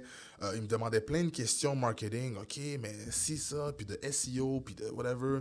Puis il était beaucoup comme, OK, mais t'as pas étudié en marketing. Oui, t'as un diplôme, mais t'as pas fait de bac. T'as jamais travaillé pour une autre compagnie de marketing. Là. Qu'est-ce qui fait que tu appliques pour cette compagnie-là en tant qu'un consultant senior? Moi, j'ai appliqué là, le big boy. Là. J'ai dit, moi, senior. Là. Puis, j'ai vendu ça, puis j'étais comme, avec ma business, puis whatever. Puis là, j'ai parlé de, je fais de la sécurité. J'ai fait de la sécurité dans les clubs pendant longtemps, comme 7-8 ans. Ouais. Genre, la sécurité dans le club, des fois, je m'occupais de ci, ça. Puis des fois, il y avait des clients qui étaient pas contents. Fait que je sais comment comme diffuser une situation. J'ai utilisé tout, là. J'ai utilisé mon background de Recover Vibe, mon background de basket, mon background de sécurité. Puis même quand je travaillais dans une clinique de physiothérapie, là, à aider des gens, puis mettre de la glace, là. Ouais. Je dis, moi, j'aime vraiment ça, m'occuper des personnes, puis aider, puis customer service, puis tout. Est-ce que ça a rapport avec le marketing, là, ça? Zéro. Mais j'ai été capable d'aller chercher différentes choses, les mettre en un. Puis guess what? Je l'ai eu, la job. C'était un lundi, puis la seule chose qu'il me restait, c'était aller en personne le jeudi, puis faire un peu de shadowing avant que je signe le contrat pour m'assurer que c'est ce que je voulais faire. Moi, ils m'ont dit le salaire, j'ai dit, je m'en fous, ça ressemble à quoi? Le jeudi, je signe. J'étais comme... Ouais. C'était plus de 100 000 pour commencer. J'étais comme, oh, let's go, on y va. OK. Le lendemain, je reçois une lettre de McGill qui me dit que je me suis fait accepter. Wow. J'ai fait, oh, come on. Oh, wow! C'est tellement intéressant. C'est tellement full circle. Ouais. Puis aussi, ça ferme bien comme la grosse parenthèse qu'on a eue sur la négociation, parce que tout ça part de comment négocier un contrat en physio, comment te négocier un contrat En marketing. en marketing. Ouais. Puis justement, tu sais, clairement, tu as un exemple parfait de ça, c'est la confiance a tellement un gros rôle sur ça. Puis justement, tu as parlé du syndrome de l'imposteur. Si tu prends pas confiance en tes capacités, puis ne serait-ce que biologie, ne serait-ce que jouer au basket en étant athlète, ne serait-ce que avoir fait un background en kin pour d'autres, avoir une business pour du marketing, tout ça, c'est de prendre conscience de tout ce que tu fais, puis tout ce que tu peux amener, puis le montrer, parce que avec ce poste-là de senior, là, que j'aime vraiment le terme, on va mettre les choses claires, t'as shoot for the stars, t'allais clairement au-dessus de tes propres capacités sur papier, mais en rassemblant toutes tes capacités et ton expérience, t'as obtenu le poste parce que tu t'es bien vendu. Exact. Puis bien se vendre, c'est vraiment difficile, puis ça prend beaucoup de confiance en soi, mais ça a fonctionné, là. Mais, je pense que c'est cette partie-là qui manque un peu dans le domaine de la santé. Parce qu'il y a des choses que j'ai faites comme... moi, j'ai révisé qu'est-ce que j'allais dire, c'est quoi les questions qu'ils vont me poser, comment je peux vendre, ce genre de choses-là.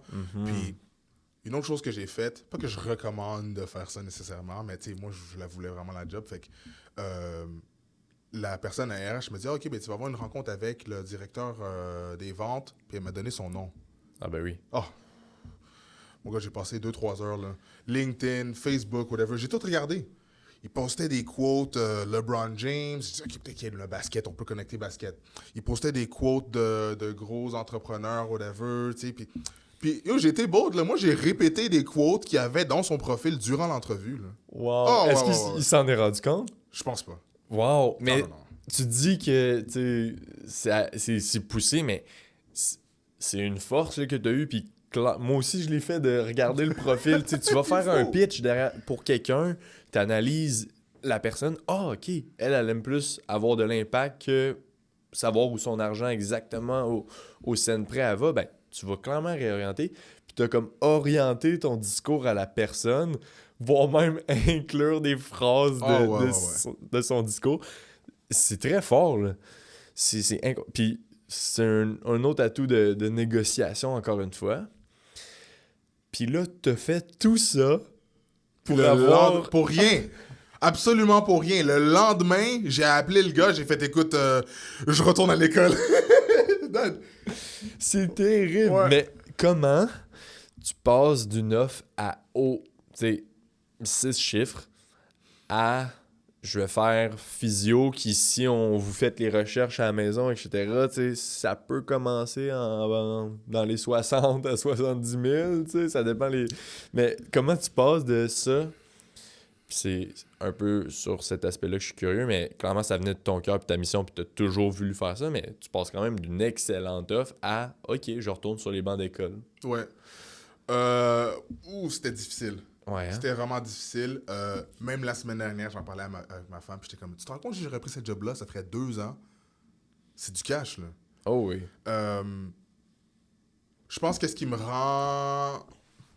garde, genre, afloat, là, je garde ma tête au-dessus de l'eau, c'est de savoir, long terme, je pense que je vais aimer qu'est-ce que je fais avec la physiothérapie beaucoup plus, numéro 1.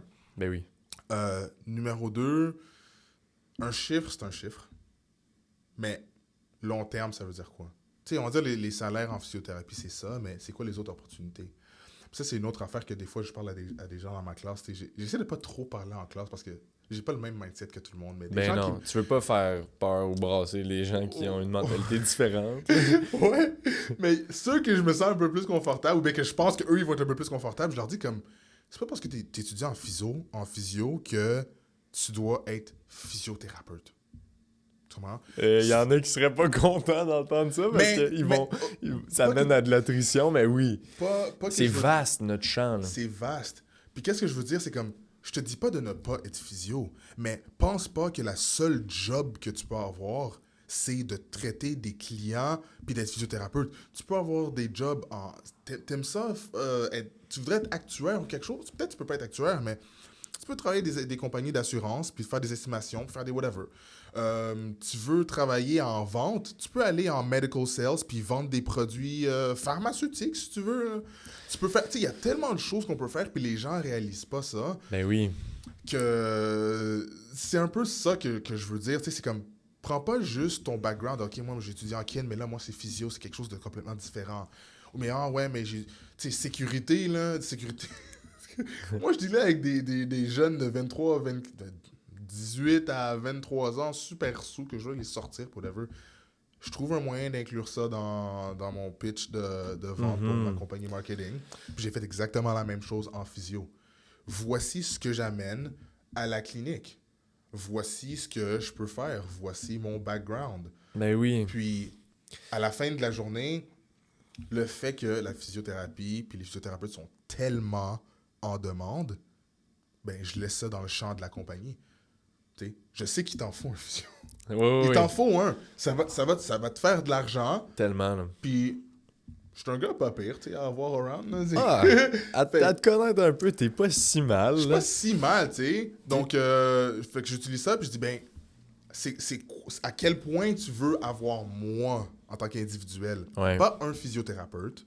C'est ça. Pas un gradué de McGill, pas un whatever. Comment tu vas, moi, là, comment moi je peux faire la différence? Ouais. Puis la personne qui reconnaît qu'est-ce que moi je peux amener à leur clinique, c'est là que je vais faire comme, écoute, tu vois ce que ça peut amener, je vais prendre la chance, puis on va y aller de l'avant avec vous. Tellement, puis je pense pas que ce que tu as dit, c'est forcément ce qui mène à de l'attrition de quitter le champ de pratique. Je pense que même qu'on peut le revirer à dire élargissons ce que le champ de pratique en physio peut être. Ouais. C'est pas vrai que tu as besoin de travailler dans une clinique. Justement, on a un cours à l'Université Laval qui est carrément un cours de communauté, mais c'est de voir des physios qui ont des parcours atypiques en recherche. Même plus loin, chez Beneva, une compagnie d'assurance, une physiothérapeute qui, elle, va faire de l'analyse de accidents de travail, de comment les aider à revenir au travail, etc. Tu sais, c'est beaucoup un poste de promotion de santé puis en prévention. Encore une fois, il y a des possibilités. Puis je sais que toi aussi, tu es impliqué dans tout ça, mais il y a beaucoup de politique en physio. Il y a possibilité de s'impliquer au niveau de l'ordre de l'OPPQ, au niveau de l'Association québécoise de physiothérapie. La Fédé aussi. Et voilà, j'allais finir avec ça. Parce que toi, veux pas, t'es membre étudiant de la Fédé. Je suis un membre étudiant de la Fédé des cliniques de physiothérapie du Québec, ouais. Ouais, puis ça, je voulais en parler éventuellement, mais tu sais, étant entrepreneur, puis je me vois clairement dans tout ce que tu fais, on est un peu éparpillé dans toutes sortes de choses. Puis je pense que tu as un désir aussi de montrer à tes collègues que la pratique, ça peut être plus vaste. Puis justement, en plus de l'entrepreneuriat, tu t'impliques au niveau politique, association, etc. Qu'est-ce qui t'a amené à être dans la Fédération des cliniques privées du Québec? Puis pourquoi t'as décidé de faire ça? En tant qu'étudiant même, là. Ça a commencé parce que j'ai décidé de faire plus que juste ce que j'avais à faire. Ouais. Donc, moi, j'ai décidé que durant une journée de stage, que j'allais pas pouvoir être là. J'ai dit à ma superviseure, écoute, je vais devoir reprendre cette journée-là, whatever. Je m'en vais au congrès annuel de la Fédé. De la Fédération des cliniques. Ouais, exact. C'était un congrès à Saint-Hyacinthe qu'ils ont à chaque année. Puis j'étais comme, tu sais quoi, les billets étudiants sont pas si chers que ça. Laisse-moi juste y aller, puis juste apprendre, puis whatever. Mm-hmm. Il y a quand même, 5, 6 universités au Québec là, en physiothérapie. Ouais. Sur peut-être 300 personnes qui étaient là-bas, là, j'étais le seul étudiant. C'est fou, ça. Le seul. Ouais. J'en revenais pas. Pendant 3 jours, je pense que c'était 2 ou 3 jours. Vendredi, samedi, puis dimanche, je pense. J'étais le seul étudiant. Puis, tu sais, il y a des choses que je peux attribuer à c'est de la chance ou bien c'est des connexions, mais il y a des choses que c'est comme, non, j'ai pris l'opportunité de faire quelque chose. Puis, il y avait, je sais pas moi, 500, 600, 700 personnes qui auraient pu faire la même chose que moi. N'importe qui aurait pu acheter un billet étudiant et juste y aller. Mm-hmm. Mais j'étais la seule personne au Québec qui a fait ça. Puis je pense qu'en voyant ça, j'ai pu parler à d'autres owners de cliniques. Ouais. J'ai parlé à la direction de la Fédé. J'ai fait des connexions. Puis, comme j'ai dit, je suis un gars qui est quand même pas pire. J'aime ça avoir du fun. Tu te vends bien. Je me vends bien aussi. Fait que ça m'a juste amené l'opportunité. Puis ils ont reach out. Ils étaient comme, écoute, on a un poste étudiant. On est en train de refaire un peu la formule de notre CA. Ouais. Pour passer de comme 15 membres à comme environ 9. Là. Ça réduit beaucoup. Ben, ça réduit, mais ils ont ajouté un étudiant. Exact. C'est cool. Ouais. Parce que, dans le fond, qu'est-ce qu'ils ont essayé de faire, que maintenant j'en fais partie, mais d'avoir différents champs. Oui, tu as la physiothérapie, mais si tout le monde, c'est des owners de clinique, c'est une perspective. Fait que là, on a comme membre étudiant, on a quelqu'un qui est plus du côté académique, il y a des gens qui ownent des cliniques, puis il y en a on a même une avocate qui est dans la gouvernance, puis ce genre de choses-là. Fait que, y a-tu des patients comme pas dans le CA, non. OK. Non. Je sais qu'à l'ordre, ils font ça pour avoir un peu la perspective client. Là. Mais OK, vraiment intéressant. Puis t'as rencontré, on salue Edith d'ailleurs, là, que je vais essayer Edith d'avoir. C'est ça, Edith, Edith. la présidente d'ailleurs, que je vais tenter ou avoir sous peu là, au podcast, là, parce que c'est une grande novatrice aussi dans le domaine. Puis c'est à travers ce contact-là que tu es rentré. Là. Puis c'est drôle que tu en parles, mais moi aussi, là, à l'automne, puis sous peu, là, quand le podcast va sortir, je me suis acheté un billet pour aller au congrès de l'Ordre des physiothérapeutes du Québec, puis au sommet en tant qu'invité étudiant à l'AQP. Vas-tu être là? Sûrement. Pour de vrai, là, s'il y a des choses comme ça... C'est à Montréal, moi, en plus. c'est à Montréal, ouais. Je vais sûrement être là. Physio 360. Là, Ouais. j'ai même... je bâtis peut-être 2-3 étudiants de Laval que je vais peut-être amener avec moi. Parce que je pense que, justement, comment tu l'as dit, c'est saisir cette opportunité-là, puis tu sais jamais qui que tu vas rencontrer. Puis en ce moment, on est à la base entrepreneuriale, puis le directeur de la base qui s'appelle Robert Dutton, qui est l'ancien PDG de Rona, il dit tout le temps « Business is people ». Puis c'est tellement vrai, tu l'as vu juste à te pointer à un événement seul, réseauté, puis là, t'es membre de la Fédé, ça va clairement t'aider dans tes autres entreprises, dans ton entreprise, dans ton futur en tant que physiothérapeute. Ouais. C'est juste de dire « je vais me présenter ». Ouais, c'est exact. cool. Puis là, justement, c'est un peu pour ça qu'on est là, ensemble. Les deux, on s'aligne beaucoup sur notre mentalité du futur de la physio. Là, tu as eu Recover Five depuis 4 ans. La dernière fois qu'on s'est parlé, il y avait aussi un nouveau projet qui est en train de se créer. On s'est beaucoup parlé de physio, thérapie innovante. Ouais. On s'en parlait, mais sur le doigt de nos mains, on peut compter les personnes qui innovent en physio. Ça veut pas 50 ans que le marché est très stable avec un modèle qui fonctionne. On vend à une clinique des thérapies, puis c'est récurrent les clients. Nous, on vient shaker ça un peu, mentalité de jeunes. On veut lancer un projet qui est peut-être innovant. Puis où je veux en venir avec cette longue question, c'est on s'aligne beaucoup sur le futur de la physiothérapie. Ouais. Puis ton nouveau projet est un peu dans cette voie-là. La transition de Recover Vibe, puis si je peux me permettre de nommer le prochain projet qui roule en ce moment de Physio Vibe, c'est un peu d'utiliser ton parcours en physiothérapie pour amener une solution innovante. Puis ma question, c'est qu'est-ce que tu as trouvé dans le modèle de physiothérapie actuel qui t'a amené déjà à créer une entreprise En physiothérapie. en physio versus... Avant même d'être physio. C'est ça. Avant même d'être physio, puis avant même d'avoir mis le pied sur le marché, t'as ciblé un problème, t'as dit « Hey, je me lance. » Pourquoi t'as fait ça?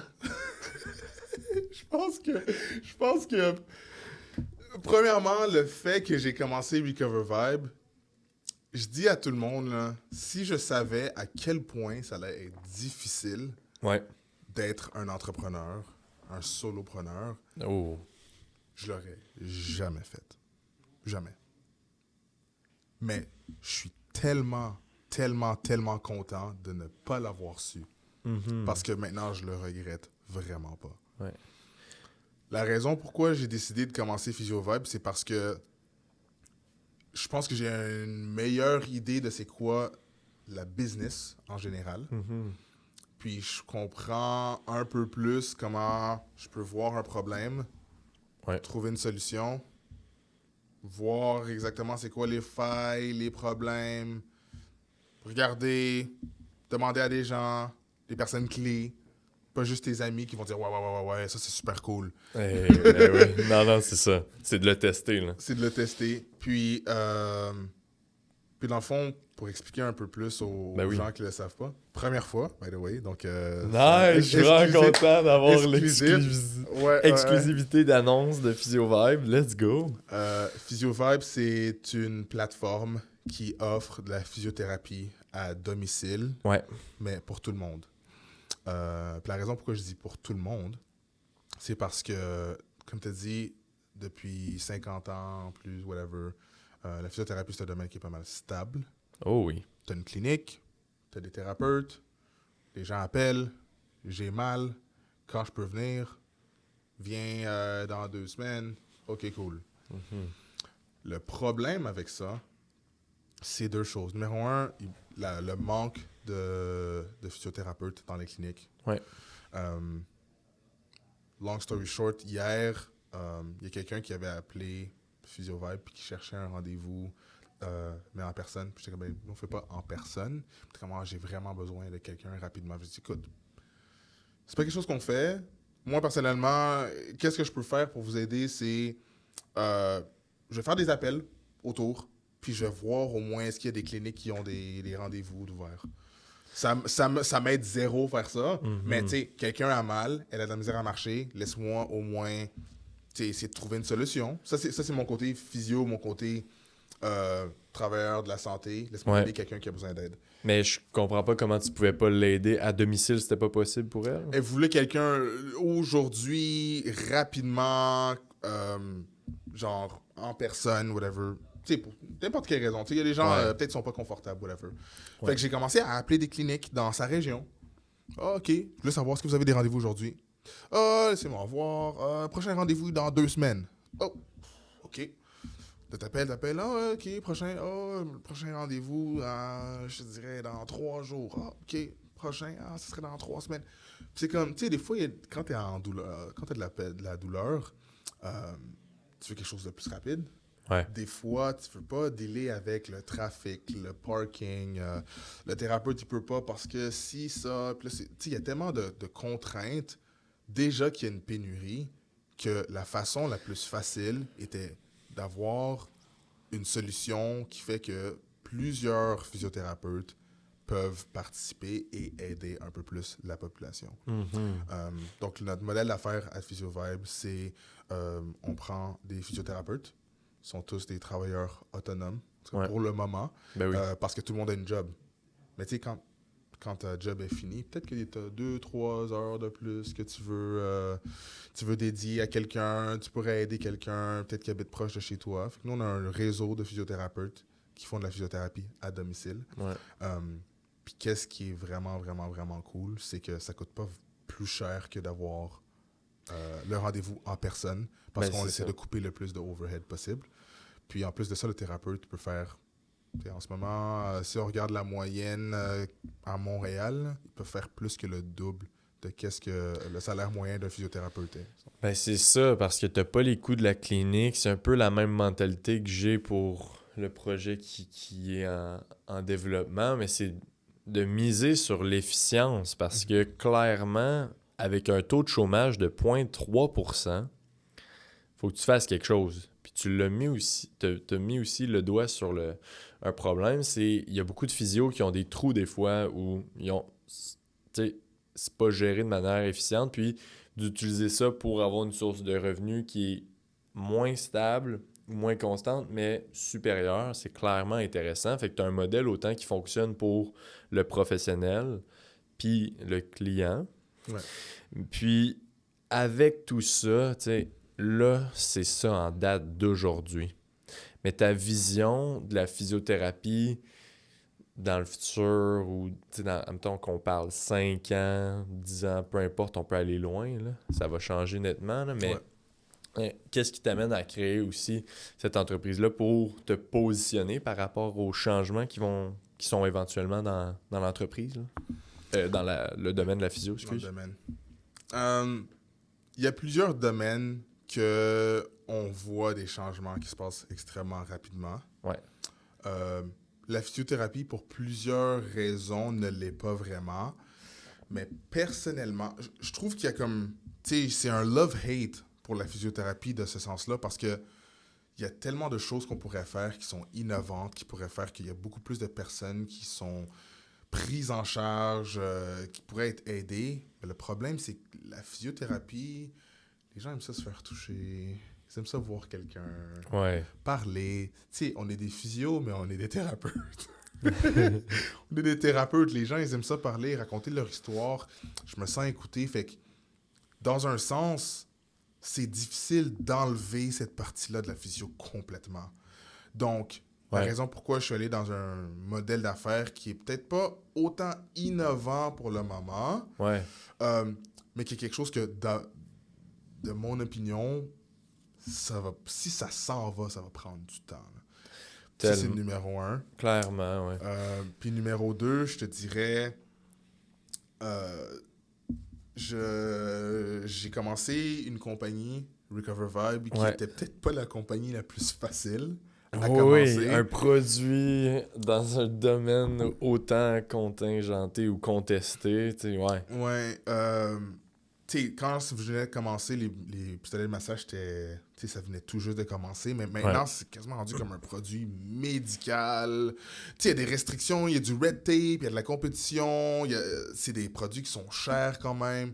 Ben, quand c'est de la qualité, au moins, Ouais. là. Ouais. Fait que, tu sais, dans les 4 dernières années, j'ai réalisé, quand tu as une business, oui, c'est cool, oui, t'aimes ça, oui, t'as fait ton étude de marché, mais à la fin de la journée, à quel point cette business-là, elle est dure à faire, elle est difficile à faire. Mhm. Ça, c'est quelque chose que je savais pas quand j'ai commencé. Ouais. Euh, la Le- physiothérapie ou bien PhysioVibe, j'ai vu ça comme un moyen d'aider les physiothérapeutes à faire peut-être un revenu de plus. Ouais.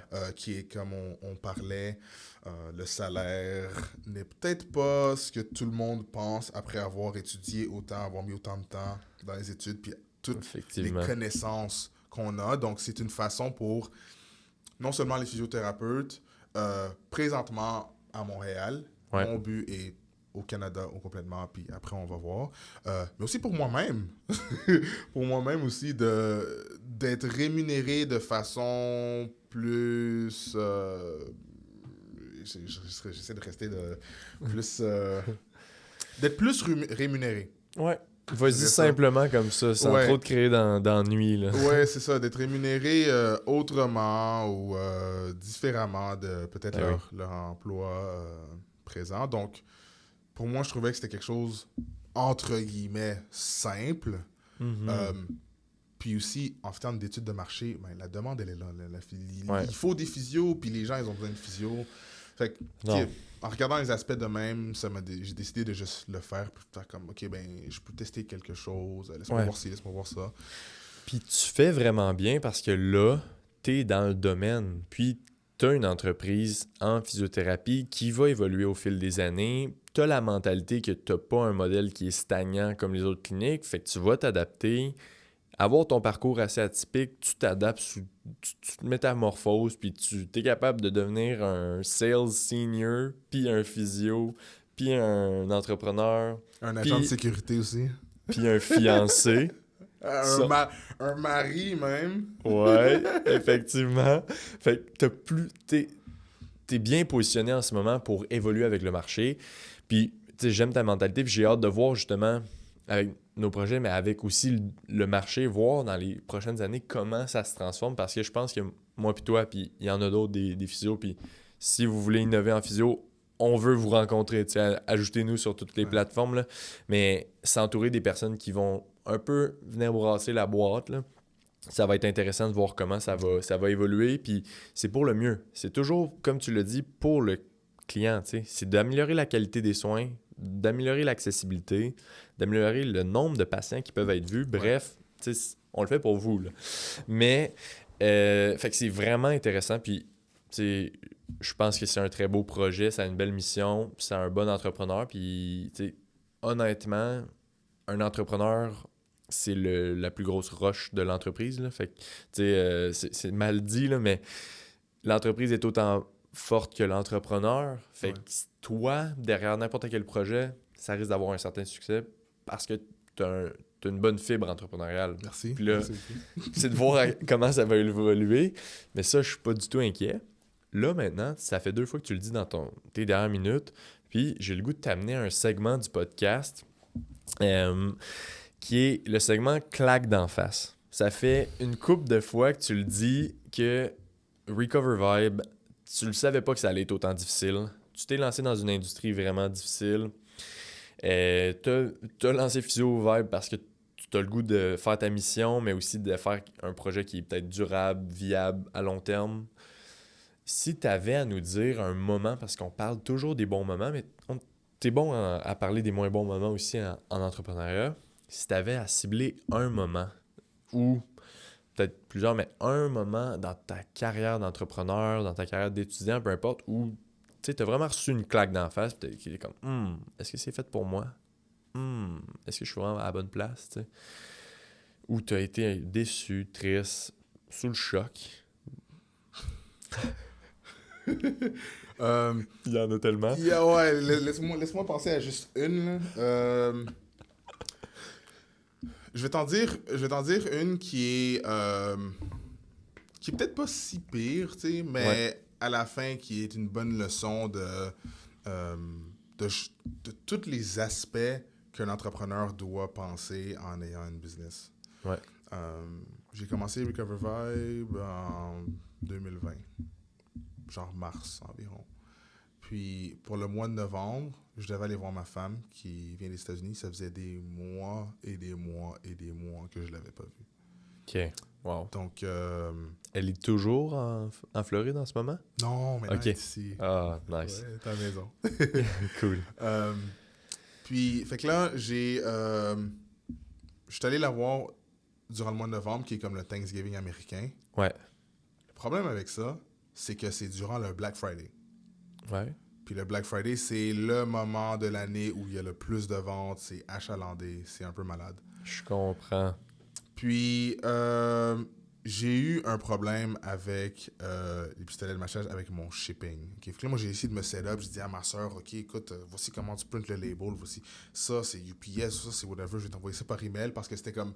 J'avais besoin de quelqu'un qui s'occupe de faire les shipments pendant une semaine et demie. Là.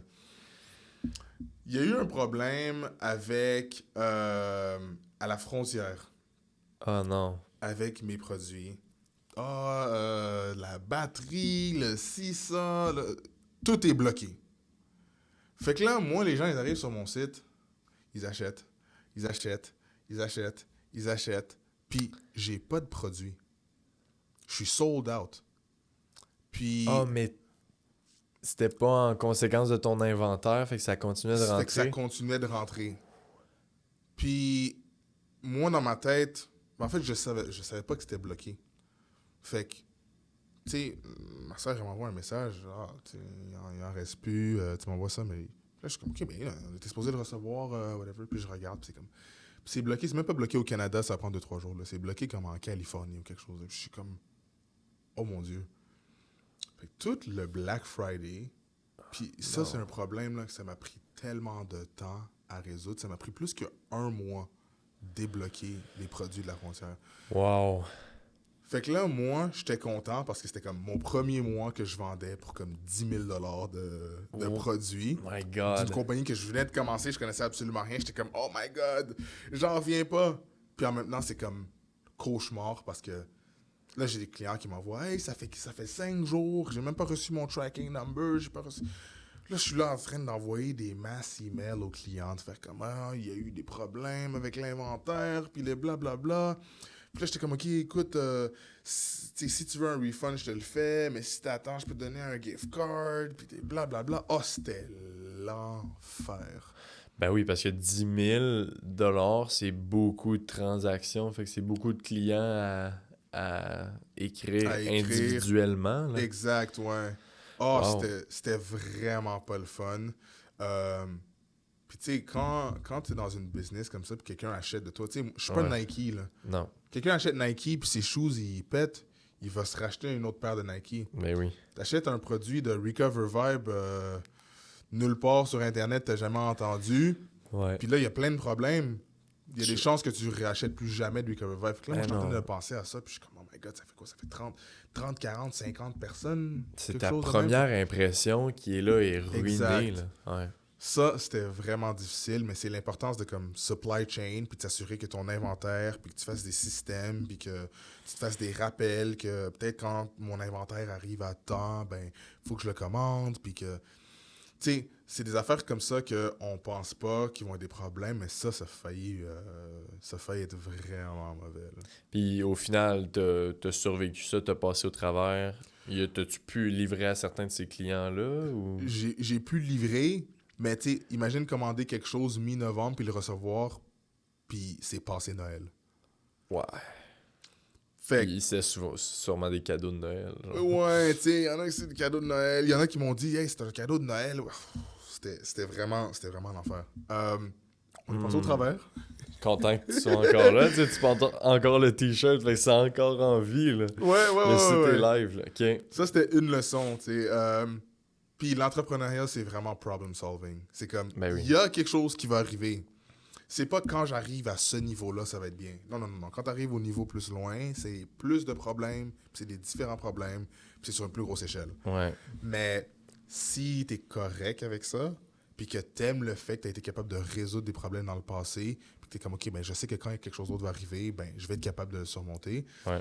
L'entrepreneuriat, c'est peut-être quelque chose que tu peux explorer parce que moi, j'ai réalisé en commençant ça que j'étais de même. Puis maintenant, je peux plus retourner à l'arrière. Là. Ouais. Je peux plus. OK.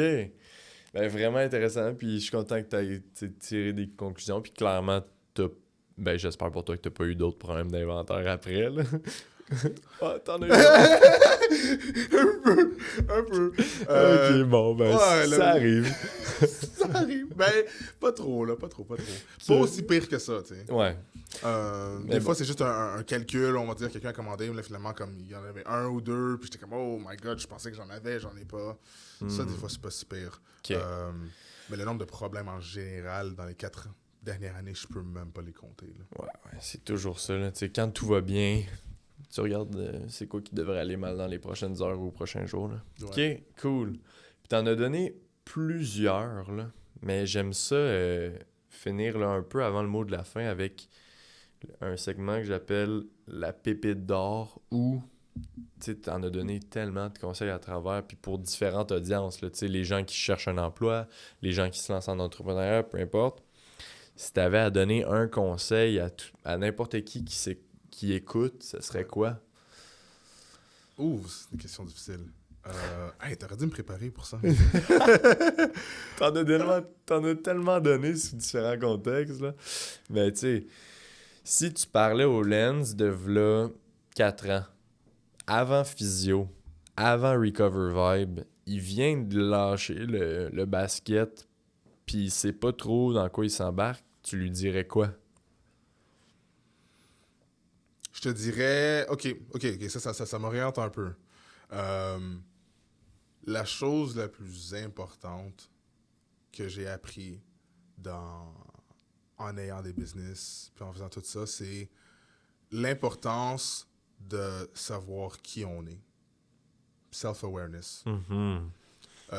Je sais que c'est banal, ça a l'air banal, mais savoir qui je suis, Ouais. mes atouts, mes défauts, ça m'a permis de vraiment accélérer dans certaines choses et d'être capable de balancer les études, la business, ma femme, ma vie sociale Ben oui. et plusieurs choses que des fois en entrepreneuriat ou bien juste dans le domaine du travail, des fois les gens ont de la misère à balancer tout ça, puis ça peut créer des problèmes, ça peut créer des burn-out, ça peut créer toutes sortes de choses. J'ai réalisé en commençant ma business que il y a des choses que je fais vraiment bien. Ouais. Puis il y a des choses que je suis pas super. Puis aller chercher de l'aide dans ces trous-là ou ces angles morts-là, c'est clé, là. Puis C'est bien se connaître, ça aide à ça, là. C'est exactement ça. Il faut vraiment que tu le saches. Puis il faut pas que tu te mentes à toi-même. Moi, là, tout ce qui est graphic design, on va dire, là, si je dois faire un flyer, là, j'ai un événement la semaine prochaine de basket. Je fais juste être là. C'est pas mon événement. Mais on va dire, si j'étais pour faire un événement, là, c'est impossible que tu vas me voir sur Canva en train d'essayer de mettre quelque chose qui va faire du sens. C'est impossible. Ouais. Je peux pas. Ce n'est pas quelque chose que moi, Lens, je peux faire qui va faire du sens. Il faut que je trouve quelqu'un d'autre. Je peux soit passer 4 heures à essayer de faire un flyer qui fait du sens, ou soit je peux engager quelqu'un que pour eux, ça va peut-être leur prendre 20 minutes. Mm-hmm. Puis le 3 heures et 40 minutes qui restent, je peux faire quelque chose que moi, je sais que je fais bien. Fait que, mais la seule façon de faire ça, c'est il faut que tu saches. Puis il faut pas que tu te mentes à toi-même. Puis tu fais comme, écoute, ça, je peux le faire, mais ça me prend tellement de temps, puis je suis pas bon. Je préfère le déléguer à quelqu'un. Ben oui. Mais je préfère peut-être trouver une autre façon de le faire aussi. Tu sais, il y a ça aussi. C'est juste de savoir dans quoi tu es bon, le faire, puis vraiment l'utiliser parce que c'est ton atout pour faire comme, OK, moi, je suis vraiment bon en vente, là. Ben, si je peux commencer une clinique de physio, ben, je veux avoir une espèce de département de vente ou un système qui fait que moi, là, la vente, là, ça rentre. Je sais pas. Mm-hmm. Si tu dis, OK, moi, je peux vraiment quelqu'un, je suis pas à l'aise devant la caméra, quand je parle, tu sais, je sais pas, je me sens pas à l'aise, je veux pas faire du contenu, je veux pas être un influencer. force-toi pas à être devant la caméra pour faire ça. Là. Puis on voit tellement dans des situations que des gens ils se mettent dans des situations qui sont pas confortables, puis qu'ils aiment pas ça, puis soit que tu vas pas aimer ça, puis tu vas arrêter, ou soit que tu vas continuer, puis ça va pas te donner les résultats que tu veux. Ouais, c'est tellement un bon conseil, puis ça s'applique à un peu tout ce qu'on a parlé dans le podcast, tu sais, autant dans l'emploi que tu voudrais trouver, dans l'entreprise que tu voudrais trouver, dans les partenaires que tu dois trouver, savoir reconnaître ce que t'aimes, rester vrai, puis, tu sais, rester toi-même à travers tout ça, puis pas perdre tes valeurs, ta mission. Puis bien t'entourer, c'est clé, là. Fait que pour quelqu'un qui était pas préparé, puis vous l'aurez compris que je dis pas à mes invités, à moins qu'ils aient écouté les autres épisodes, c'est quoi les segments, il était pas préparé, puis c'est un excellent conseil que t'as donné, là. T'avais dit que t'avais une histoire par rapport à cette balle-là. Ouais. Qui, pour ceux qui écoutent, c'est une balle qui se squeeze, là, tu sais. Ouais, c'est un stress ball, une balle de stress. Balle de stress, de basket, qui est taguée Recover Vibe. C'est quoi l'histoire derrière tout ça? Donc, je vais montrer ça ici. Et voilà, ouais. Dans le fond, l'histoire avec cette balle-là, c'est... ça ramène beaucoup de choses. Je vais pas être trop émotionnel dans ça, mais tu sais, dans les dernières 10 ans là, de ma vie, il y a plusieurs choses qui se sont passées. Le fait que j'ai pu jouer au basket, que j'ai arrêté de jouer au basket, ça a vraiment été difficile pour moi. Puis, dans ma transition, j'ai été vraiment chanceux parce que j'ai passé d'être joueur, puis à la place de couper ça cold turkey, j'ai transitionné en tant qu'assistant coach pour l'équipe de basket des gars à McGill. Ok, cool. En dessous de Ryan Thorne. Merci Ryan. Cool. C'était vraiment difficile pour moi. Fait que j'ai été sur le coaching staff de McGill pendant 2 ans. Ok. Tu l'as encore aujourd'hui ou non? Non, pas aujourd'hui parce que là, business plus la physio, tu sais, j'ai fait ma première année en physio puis c'était rough, là. Puis je trouvais que c'était pas vraiment fair pour moi, pour l'équipe, pour les joueurs. Fait que j'étais comme, c'est mieux de donner la place à quelqu'un qui peut être là à 100%. Parce que je peux pas faire partie de quelque chose puis ne pas être là à 100%. Oh, mais bravo de l'avoir reconnu, tu sais. C'est super parce que tu l'as dit, mais tu l'as fait pour les joueurs, mais pour toi-même aussi, là. Mais surtout pour le bien de l'équipe, là. Cool. Puis, récemment, c'était quoi? C'était fin juillet, ça? Fin juillet, j'ai eu l'opportunité de faire un événement. Donc, à travers les 4 dernières années, on a eu plusieurs partenariats. Avec des équipes de sport, que ce soit au Canada, aux États-Unis, mais plus spécifiquement à Montréal. L'année dernière, on était partenaire officiel des Alouettes. Let's go, congrats! Et même, c'est même pas tout, aussi d'Alliance. L'Alliance de Montréal, ouais. C'est vraiment fou, là. Fait que là, c'est la deuxième fois avec l'Alliance. Fait que là, on est de retour avec l'Alliance cette année. Puis, on a fait une activation durant un match qui était en fin juillet. Puis, j'ai voulu faire quelque chose qui allait me faire plaisir. Pour de vrai, oui, c'était pour les fans, puis whatever, mais je voulais quelque chose de fun. Puis, j'ai fait imprimer, j'ai commandé en fait des petites balles Recover Vibe de même. Puis, on faisait tirer des pistolets de massage, puis des billets pour le prochain match. Puis, il y avait un enfant qui était capable de gagner une carte cadeau parce qu'il lançait des free throws, puis des affaires de même. Puis, j'avais mon équipe avec moi, qui sont pas mal toutes des gens qui sont en physio avec moi aussi. Shout out à tout le monde qui était là pour ça. Let's go! Puis, on lançait les balles dans la foule. Puis c'était comme, oh my God, c'est vraiment nice. Puis, la raison pourquoi la balle est aussi spéciale, c'est parce que... durant la game, il y a eu un call que l'arbitre a fait, puis la foule a vraiment pas aimé le call. Là. Ils sont en train de bouer, bouh, bouh, bouh, bouh. Les gens ont commencé à lancer les ballons sur le terrain. Ils lançaient le ballon. J'ai juste vu plein de balles oranges juste partout envoyées sur le terrain. J'ai fait, oh, OK. ça m'a fait penser, j'ai fait comme, oh man, peut-être que c'était pas une bonne idée, est-ce qu'ils vont aimer? Mais en même temps, j'étais comme, c'est tellement comme un moment que je vais jamais oublier, de voir comme tous les gens lancer les ballons, puis là, il y a l'animateur qui est comme, on peut pas lancer ça, on va être respectueux, on va continuer la game, let's go, puis là, tout le monde commence à cheerer, puis tout le monde est content, puis les joueurs, ils prennent les ballons, puis ils les relancent dans la foule. Oh non! Puis j'étais à côté, j'étais avec ma femme, j'étais avec mon équipe, puis je regarde ça, puis tout le monde est comme, oh my god, genre, c'est fou, puis... Wow, les gens vont se rappeler de Recover Vibe. Ouais. For sure, là. Fait que ça, c'était mon expérience avec ce petit ballon-là. Puis c'est comme... Ça m'a juste fait réaliser, même si je ne joue plus au basket, j'ai transitionné de joueur à coach, de coach à...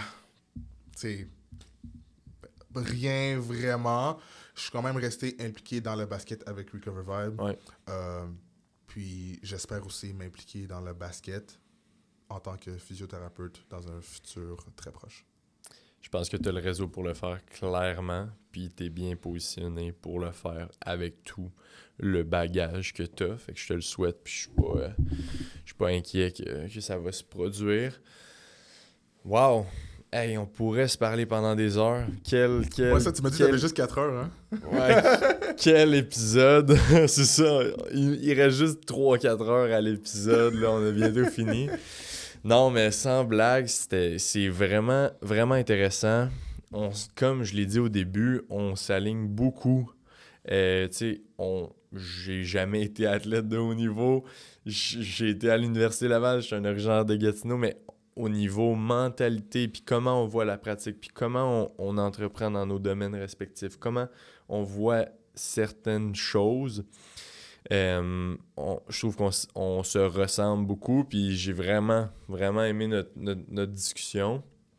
Je veux en avoir plus même. On va continuer à se faire des appels puis à se rencontrer. On va peut-être même se retrouver dans un incubateur près de chez vous. Ouais. Mais honnêtement, merci d'avoir été là. Merci pour la discussion. Merci d'avoir partagé beaucoup de ton bagage. Je veux pas biaiser ou ternir sur tous les autres épisodes. Chaque épisode, je les aime, mais c'est un épisode que j'ai vraiment aimé parce qu'on a parlé tellement de choses au-delà même de l'entrepreneuriat puis de la santé. Fait que c'est un long remerciement, mais merci d'avoir été là. Puis... Ça m'a fait plaisir. Merci beaucoup à toi pour l'invitation. Ben c'est vraiment rien. Tout le plaisir est pour moi. J'aimerais ça te laisser le mot de la fin, tu sais, si tu as des choses à dire, si tu as où les gens peuvent te suivre, je te laisse terminer. Oh mon Dieu. Ils peuvent me suivre sur Instagram, j'imagine. Oh mon Dieu. Pour les produits, recovervibe.com. Pour la physiothérapie, physiovibe.ca. Oh. Puis juste mon nom, pour de vrai, Lance Harley Louis sur Facebook, Instagram. Ben, je vais pas vous afficher sur Facebook, là. Mais Instagram, je dirais. Twitter bientôt. LinkedIn, ouais. Mot de la fin, pour rajouter, la chose que j'aime le plus avec l'entrepreneuriat, c'est les connexions. Puis quand je dis connexion, c'est vraiment juste parler. Puis le réseau que tu développes.